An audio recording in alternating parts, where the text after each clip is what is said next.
जब किसी भी व्यक्ति के सामने बात पाप और पुण्य की आ जाए तो व्यक्ति पुण्य को करने से पीछे नहीं हटता है, और यह बात भी सत्य है कि पाप करने से भी कोई व्यक्ति पीछे नहीं हटता है। जहाँ लोग पुण्य करते हैं तो वहाँ वही लोग एक ऐसा पाप भी कर देते हैं जो आपके सभी पुण्यों के फल को नष्ट कर देता है, यहाँ तक कि उस व्यक्ति के पापों की सजा उस जन्म में और अगले जन्म में भी सहनी पड़ती है। इस संसार में अलग अलग तरीके के लोग होते हैं। कुछ लोग बुरे होते हैं जो जिंदगी भर पाप ही करते रहते हैं, तो वही कुछ लोग बहुत अच्छे होते हैं जो कि कभी भी पाप करने के विषय में सोचते तक नहीं है और अच्छे कर्म ही करते रहते हैं। वैसे तो दुनिया में कई सारे पाप है, जैसे हत्या, आत्महत्या, चोरी, बेईमानी, धोखा, झूठ, घृणा, ईर्ष्या, लालच, क्रोध, अहंकार और भी ऐसे बहुत सारे पाप है जो मनुष्य अपने जीवन में करता है। परंतु किसी अबला स्त्री पर अत्याचार करना, उसका अपमान करना या उससे बलपूर्वक दुराचार करना इस सृष्टि का सबसे भयंकर और सबसे घोर पाप है।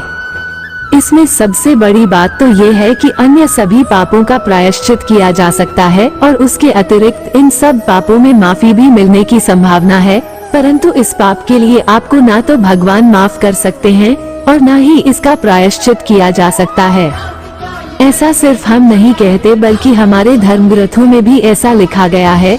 अगर आपको हमारी बातों पर यकीन नहीं है तो आप रामायण में भी पढ़ सकते हैं कि पराई स्त्री पर कुदृष्टि डालने के कारण कैसे रावण का सर्वनाश हो गया।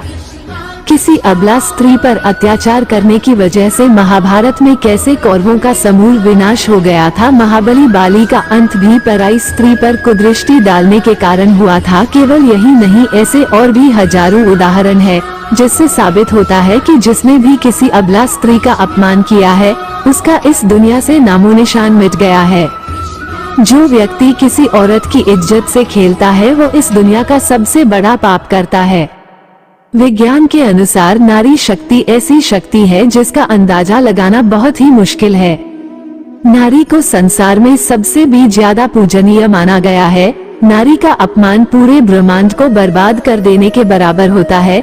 संसार में नारी हर रूप में अपने बच्चे का पालन पोषण करती है, जिसे हम प्यार की भाषा में माँ कहते हैं। यही नारी पुरुष को हर रूप में दर्शन देती है, कभी माँ के रूप में तो कभी बहन के रूप में। इस संसार को नारी ही चलाती है। नारी को कष्ट देने वाला व्यक्ति करोड़ों पापों का भोगी बनता है। हमें किसी भी रूप में हो हमेशा उसका आदर सम्मान करना चाहिए और किसी पराई स्त्री के प्रति अपने मन में किसी प्रकार का भाव नहीं लाना चाहिए, अन्यथा इस भयंकर पाप के लिए इस धरती के साथ साथ नरक में भी भयंकर दंड भोगना पड़ेगा।